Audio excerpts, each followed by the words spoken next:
I love these. Da, da, da, da, da, da. There we go. Yeah, just enough. Me. Well, we're at the stage of singing, so that can't be good. No, stop us now. Hey, welcome to the studio. And this time it's our digital studio. Mhm. So although George and I are together, we are reaching out through space and time to Berlin, where we're joined by Rad. So let's start off with the intros. I'm Ian. I run internet retailing.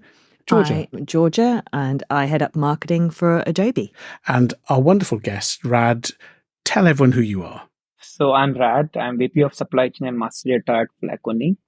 I'm sure your audience know Flaconi, but just quick 30-second background about Flaconi. So Flaconi is one of the leading online beauty marketplace in Germany. It was founded in 2011. We have 1,000 plus brand, 3.5 million plus customer. We have 25% plus market share in, Germany. We are currently in 4 markets: Germany, Austria, Poland, and France. And we will be launching 3 more markets this year, which will be Switzerland, Belgium, and Netherlands. Wow. So that's about me. Over a decade of experience in supply chain operation planning. Currently in Flaconi, I'm heading the end-to-end supply chain. Now, if I have to simplify for our audience what is supply chain and what we do, in a simple word, I would say we ensure that we have right product at the right time, at the right place, in the right quantity. That's what we do, right? At the cheapest possible cost. At the cheapest possible cost. Absolutely, yeah. Just in case your investors are listening in here, Rad. Yeah, I say at the right price. That means sometimes the price might not be the cheapest, but the right quality at the right Yes. price. So it's important that you What is the right exactly? Right doesn't mean cheap. Mm. Yes. exactly. So prior to Flaconi, I've spent 8+ years in Dubai. Mainly handling the Middle East market. I was associated with Shaloub Group. So Mhm. Shaloub Group is a luxury, franchise fashion house. They have franchisee of brand like Lacoste, Swarovski, Sephora, Louis Vuitton, Michael Kors, Tory Burch. So they have 50 plus brand. I was managing their buying, assortment, category, pricing, supply chain. And prior to that, I was with Alfotem Group. Alfotem have brand like IKEA, Toys R Us, Marks and Spencer. There I was heading their planning and, global category management. And prior to that, had 3 years with Landmark Group, another family-owned business in Dubai, 5 to 6 billion of revenue, and there I was managing their overall supply chain. So yeah, I love this idea of family-owned business of 6 billion. Yeah. And not just any old family, if they are also listening as well. So it was interesting there, Rad, when you were talking about it, it wasn't just supply chain, you also had the buying and assortment at some point. So really it's everything other than the retail experience and the marketing. So that's interesting to get your hands around everything. So what tempted you when you're sitting in Dubai thinking, I have all of the world's best brands, I have the marketer myself, I'm doing everything. Do you want to go and join this small but growing beauty online business? What was the conversation you had with yourself that said, yeah, that's my next challenge? What was it that attracted you to the beauty sector? You said family-owned business, right? So I have worked in Middle East in all these big giants, right? So most of them are 2 billion plus, right? So there are certain good thing about these big companies and also a certain shortfall in terms of learning and in terms of what you can do, right? So I was primarily into omni-channel businesses. So we had 95% businesses of all those businesses where I have worked. They were, mainly into retail and, omni-channel. They had 3%, 4% of revenue at that time coming from e-commerce, and e-commerce was really booming. So I wanted to really push myself out of my comfort zone of managing a bigger team to managing smaller team and see how the world react to the e-commerce growth and how really leaders build a company from small to big. And I wanted to get that experience hands-on to build a business bottom up and then say that, yes, now I know not just about running a show, but also, how to build a show. So Right. I'm hearing that you're very competitive and you wanted to give yourself a challenge. That's what I'm hearing. True, but again, I always believe that competition is not against external factor. No, It is always yourself. with internal. Yeah. Hmm. Yeah. So just in case we get too philosophical now, because that's a really, really That- good point. I know we've come I straight know, in with some straight in. fantastic zingers. Another zinger. If you're explaining to your friends about the beauty business, what are the characteristics that are difficult? So you've gone from having structured SKUs, different brands, and now you've got these 1,000 beauty brands. If I were being reductive, I'd say, well, it's just smelly liquids in small quantities.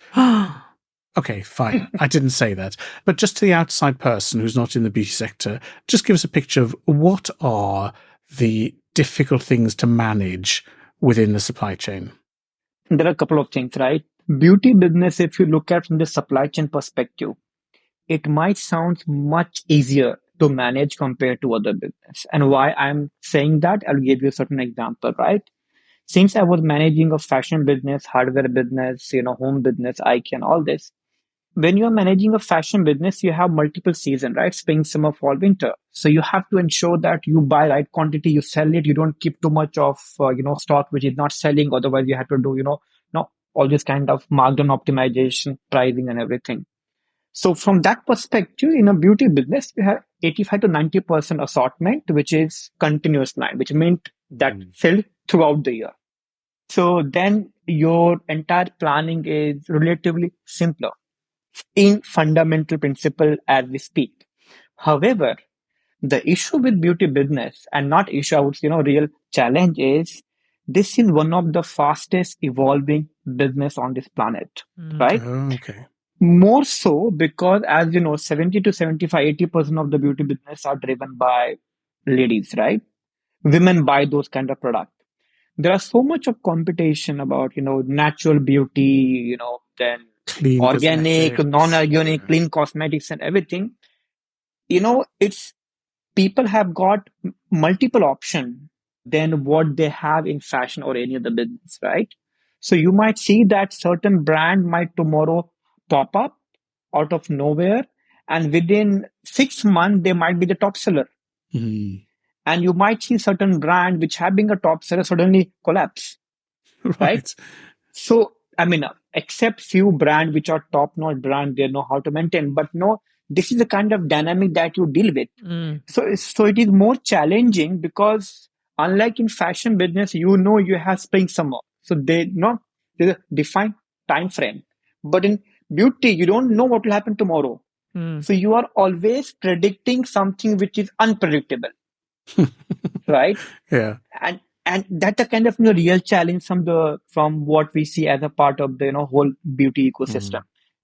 So if we go from the challenge to supply chain as a positive, now you kindly spoke last October at Channel X World, and two of the things that stuck out for me were, firstly, you were talking about supply chain being a value chain and driving the business forward. And you also then spoke about beauty supply chain resilience. So both of these are lovely phrases, but I'm now going to ask you to tell us what they mean. So let's start off with the supply chain as a value chain. What does that mean? And give us an example of the behaviors and benefits. So if you talk to any supply chain operation guy, right, you will often see that operation supply chain have taken a backseat in the organization, right? You will talk about sales and marketing, you will talk about all other function, finance and all other function. But supply chain, it's okay, these are the guy who will work in warehouse, they have to ensure that they deliver their product. That's what normal general perception is. But if you pull out a recent data about why many of these startups have failed, they have not failed because of poor digital marketing. They have not failed because of not having a fancy website. They have not failed because of, not having a right leadership team. They failed because of poor execution. They failed because of poor operation. Most of the time, and if you see, right, whenever there is a funding crunch, most of these startup who goes, bankruptcy are the one where they did not have an end-to-end optimized value chain. And what I mean by that, right? Often operation team focus on firefighting. They did not get stock, somehow get the stock, deliver it to customer and all that. They never focus on looking at the larger picture, larger value. So when you are looking at supply chain as a traditional function, you often consider this as a cost center because you are paying for your warehouse rent, your staff and everything, right? But since you have not trained this operation team to think about how this team would add value to your customer, and when you change this mindset that supply chain is no more a cost center but a value center, then organization will start thinking about what will happen next year. What are the potential supply chain disruption that could happen? And then you start looking at all those dots and start working on that. So give us an example there, Rad. So you're at the board meeting. People look at you twice in the meeting. Once is because there's been some almighty problem and they stare at you and you explain it. And the other one is when the CFO says, what is our cost per order? And so if you've reduced your cost of order, everyone goes, well done, Rad, but it's still cost. Now, your previous point was you go from being a cost center, even if it's well managed and wonderful, wonderful sausage machine, to being a benefit. So who sees that benefit? The customer, your colleagues, and how does it change the way people talk about it at the board table?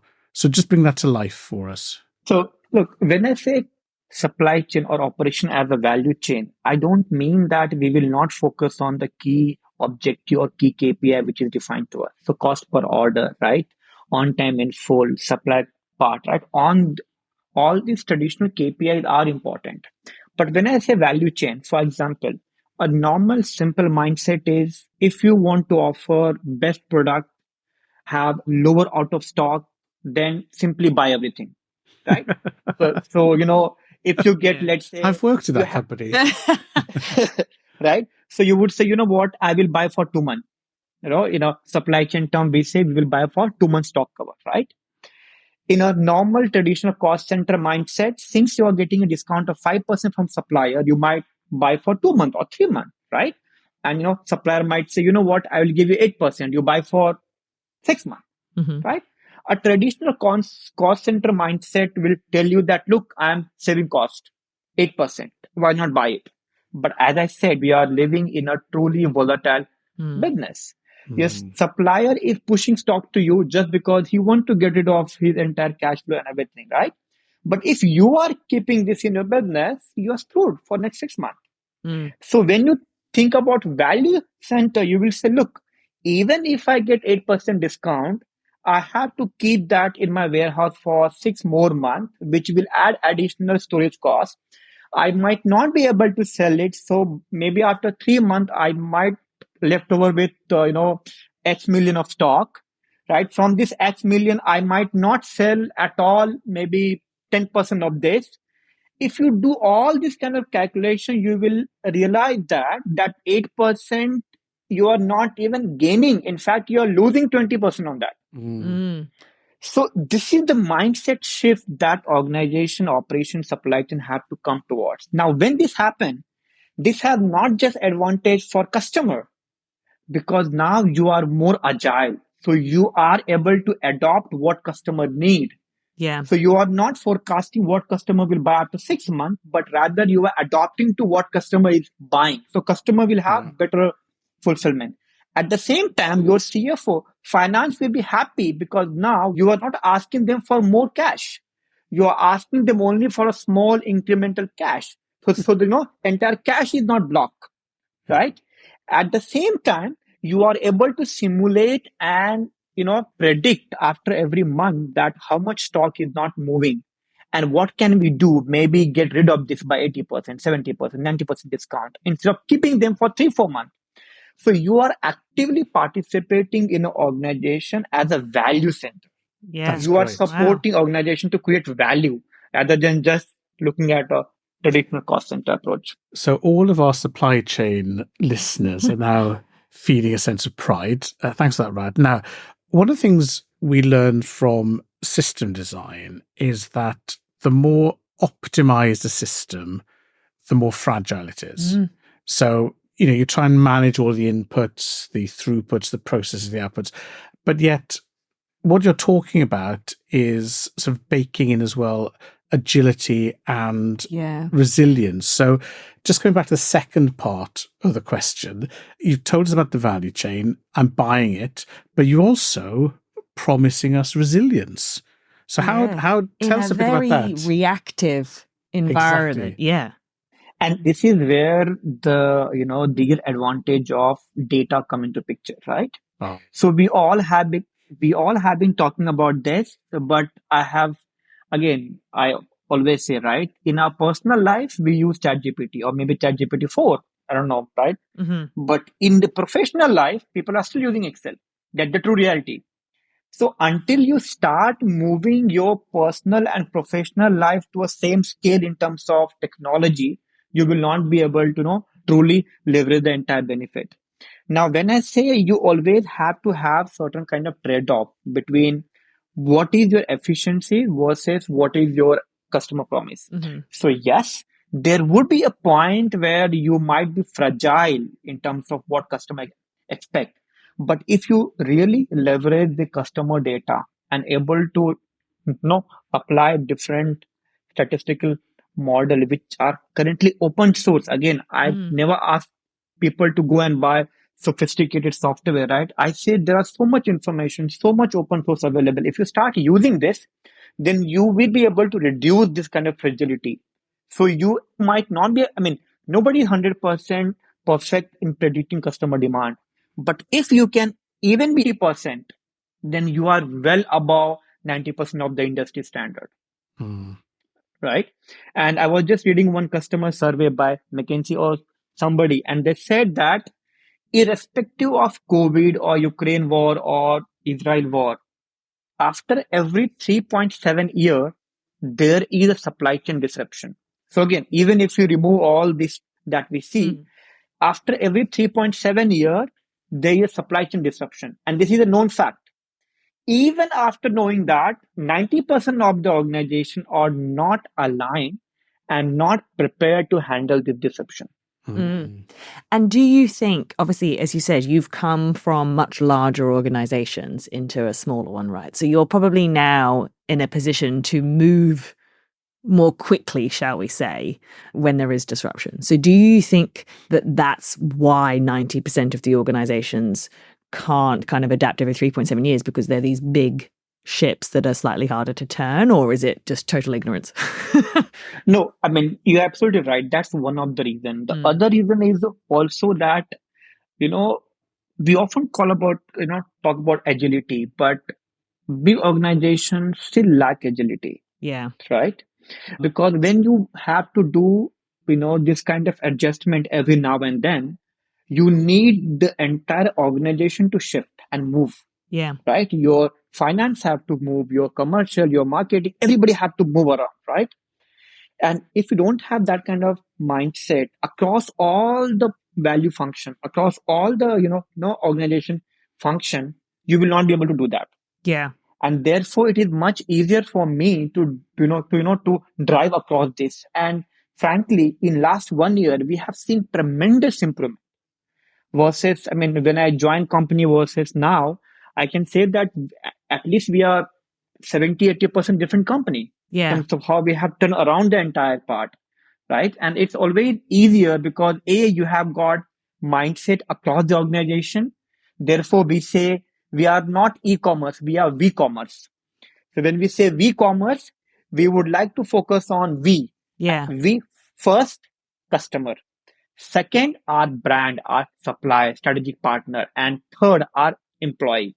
So we want three of us as a V to have this entire commerce in place. And we want to have entire operating model, which is not just benefiting one partner, but benefiting all the three partners. Yeah. So it's not, because obviously we've just learned how you're ensuring that your supply chain and the management of the supply chain is both agile and robust. But to your point, you then need kind of pillars and operational processes and for all of the parts of the business to move with you. Because obviously if you're just moving but no one else is, think about the marketing assets if you've got new products every 2 months or whatever. So, and is that something that you feel that you've seen the change in the business in your time there, is kind of everyone adapting this more agile methodology? Yes, absolutely. And see, when I joined, this took me 1 year Yeah. to build this entire mindset, right?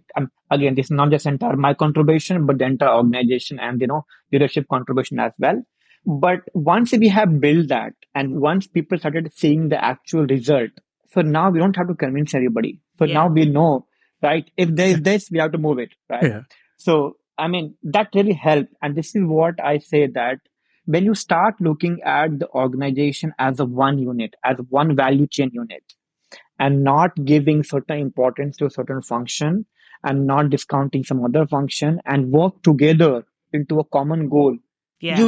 you will see a result. I have one more question, sorry, because I'm just very interested, which is that how do you know when maybe you're being too responsive? So, for example, this is something that I challenge with at Adobe. So we're very similar.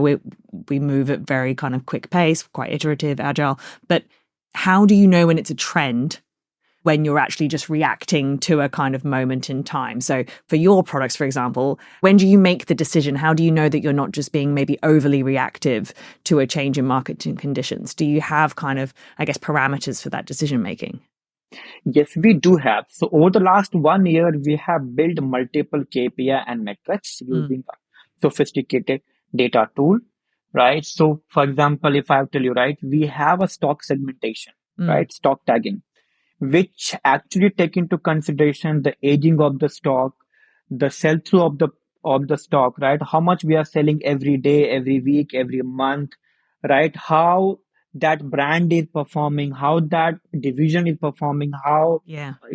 so we have all these metrics in place, and we are revising this calculation not every week, not every month, every day. Yeah. So we are really on top of that, and we don't react just when we see certain changes in a day. Yeah. We see, okay, if we see a huge changes in one day, let's just go back and see, no changes over the week. Oh, even here we see a change. Let's go and Yeah. see at a month level, right? Let's compare last year versus this year. Okay, let's compare last year versus this year, right? So we put multiple parameter into place. We try to find a common confluent ground before being too reactive, right? And we don't simply react. We find all this confluence, we come to a conclusion, and then we discuss this conclusion with other parties, other leaders, Yeah. right? And then we see how they see. We also see how our competitor is reacting, right? So we have all this information wherein we can also understand how market is reacting. Yeah. Yeah. So we don't want to be more reactive, Yeah. but I would say we try to be more proactive Yeah. in a sense, right? So that's another zinger. Another one.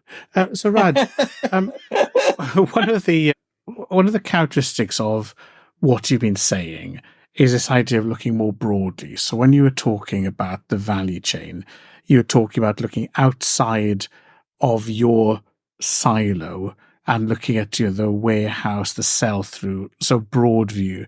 We've talked in resilience about looking outside, looking at the customer. I think that brings us on to the last point I wanted to cover off, which is sustainability. And again, when we chatted in Berlin last summer, you were talking around sustainability. So maybe just bring together some of the threads around resilience, data across the silos, looking at the customers, and just tell us, what your focus is at the moment on sustainability. So again, when we talk about sustainability, right, and this is where I say that probably we are not talking about elephant in the room, right? We're not addressing elephant in the room. We are more often talk about auxiliary initiative, which might not be the biggest initiative to transform the entire sustainability. Now again, sustainability could be a different topic for different industry. If somebody is into manufacturing, right, for him or her, right, sustainability could be right sourcing, right, sustainable sourcing, raw material, package material, and all that part, right? So, but again, even in this case, manufacturer often think about just first layer of sustainability, right? For example, if somebody is, auto manufacturer, right? And if he's buying, let's say, car seat from supplier A, he might just be thinking about how sustainable that supplier is. But that supplier in turn might be buying from five different suppliers, sub-supplier, right? Nobody cares what's happening there, right? So when I say in the entire ecosystem, we don't look at sustainability as a whole. We often think about our first level of visibility. That's number one. Now, if we come to, let's say, retail or e-commerce businesses like us, right? We often talk about sustainability with our packaging, right? Because how sustainable our package is and all other component. I think, yes, that's the important part. And we have done that as well in Flaconi. But I see there are other part as well where supply chain can come in. For example, let's say if my planning is not efficient and I am getting 3 truck a week from my supplier to my warehouse, right? Then I'm emitting more CO2, right? Yeah. So then compared to what? Can I do something wherein instead of buying 3 times a week, I can just buy once without affecting my customer demand, without impacting my financial cash flow? If I do that, then essentially from that 3 truck could be just 1 truck. So I am reducing carbon footprint by 1/3. Mm. So my point is we should start thinking about sustainability as a whole ecosystem and Yeah. not look at in silos, right? Yeah. Good. And I think that ties in very nicely with the things you've been talking about, The which theme is of the podcast. which is the data, which is the connection and seeing how one thing's connected to the other, which is absolutely fascinating. Well, look, Rad, thank you so much for joining us in the studio. We know time is short, as am I. So it was great of you to join us. And thank you so much for sharing with us Yeah, thank some of your you. journey, as well as some of the characteristics of putting supply chain at the heart of the business. Thank you, Rad. Thank you so much. Thanks for having me. Yay. That was great. That was fab. Have you practiced this, I wonder? No. Yes, I was thinking, gosh, you have such fab answers off the cuff. He's definitely been thinking about it. Yeah, that was great. No. Good.